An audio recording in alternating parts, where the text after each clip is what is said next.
கிறிஸ்துவுக்குள் மிகவும் பிரியமான தெய்வ பிள்ளைகளே, பரலோகமன்னா நிகழ்ச்சியின் மூலம் உங்களை சந்திப்பதில் என் இருதயம் கர்த்தருக்குள் மிகுந்த மகிழ்ச்சி அடைகிறது. உங்கள் எல்லாரும் இயேசு கிறிஸ்துவின் இன்ப நாமத்தினாலும் என் அன்பின் வாழ்த்துக்கள்.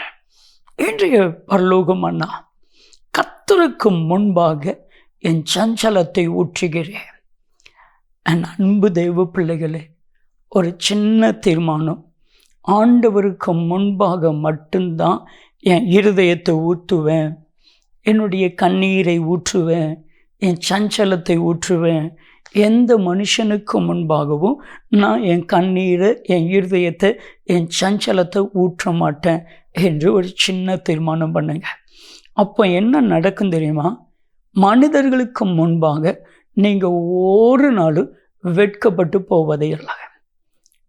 நான் ஒரு வார்த்தை சொல்லுவேன், தேவனுக்கு முன்பாக நிற்கிற தெய்வ மனிதன் மனிதனுக்கு முன்பாக ஒரு நாள் நிற்க மாட்டான்.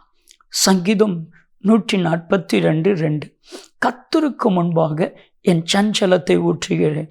இன்னைக்கு என்ன சஞ்சலம் இருந்தாலும், என்ன வேதனை இருந்தாலும், ஆண்டவருக்கு முன்பாக அதை ஊற்றுங்க.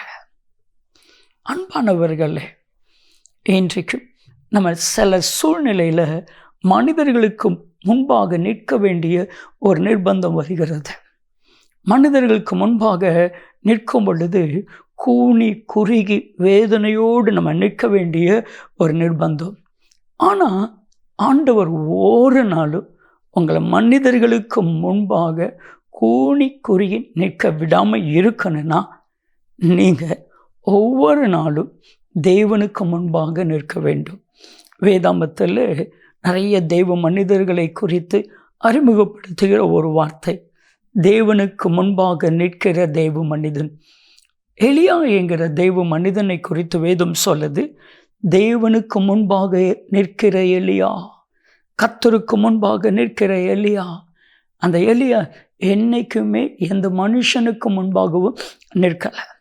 அப்படின்னா நம்ம நிற்க வேண்டிய இடம் ஆண்டவருக்கு முன்பாக. ஆண்டவருக்கு முன்பாக மட்டும்தான் நான் நிற்பேன். தினமும் ஆண்டவருக்கு முன்பாக வந்து நில்லுங்க. ஆண்டவர் உங்க கூட பேசுவார். இதை செய், இதை செய்யாத, இங்கே போ, இங்கே போகாத, இந்த காரியத்தை பண்ணு, இந்த காரியத்தை பண்ணாத, ஆண்டவர் சொல்லுவார். வேதாகமத்தில் ஒரு வசனம் இருக்குது, நீதிமொழிகள் 22:29 நீங்கள் வாஸ்து பார்த்தா, தன் வேலையில் ஜாக்கிரதை உள்ளவனை நீ கண்டால் அவன் நீசர்களுக்கு முன்பாக நில்லாமல் ராஜாக்களுக்கு முன்பாக நிற்பான். அப்போ ஒரு சின்ன உதாரணம் பாருங்க.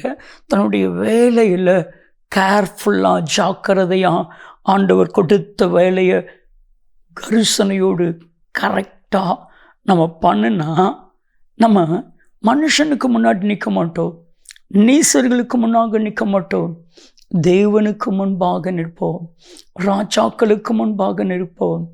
இன்னைக்கு உங்கள் இருதயம் என்ன பிரச்சனை இருக்குது, அது ஆண்டவருக்கு முன்பாக வந்து ஊற்றுங்க. வேதாகமத்திலே ஒரு சம்பவம், 1 சாமுவேலின் புத்தகம் 1:15 நீங்கள் வாஸ்து பார்த்தா, அன்னாள் சொல்கிறான், என் ஆண்டவனே, நீர் நினைப்பதை போல ஸ்திரீ நான் அல்ல, நீர் நினைப்பதை போல ஸ்திரீ நான் அல்ல, நான் மதுவாகிலும் திராட்சரசமாகிலும் குடிக்கவில்லை, என் இருதயத்தை தேவனுடைய சமூகத்திலே ஊற்றினேன்.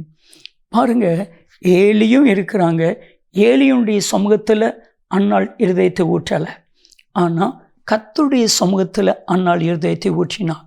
ஆனால் மனுஷனுக்கு முன்னாக வெட்கப்பட்டு போகாதபடிக்கு மேன்மையாக நின்றாள்.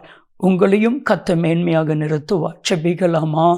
அன்பின் பரலோக பிதாவே, இவர்கள் யாரும் இனி மனுஷங்களுக்கு முன்பாக நிற்காம தேவாதி தேவனுக்கு முன்பாக நிற்கிற ஒரு அனுபவத்தை கர்த்தர் கொடுப்பீராக. அப்படி செய்கிறதற்காக உமக்கு நன்றி. இயேசு கிறிஸ்துவின் நாமத்தில் ஜெபிக்கிறோம் ஜீவனுள்ள பிதாவே, ஆமென், ஆமென். தேவனுக்கு முன்பாக நில்லுங்க, மனுஷனுக்கு முன்பாக நிற்க மாட்டீங்க. நன்மையும் கிருபையும் ஆசீர்வாதங்களும் நிச்சயமாக உங்களை தொடரும்.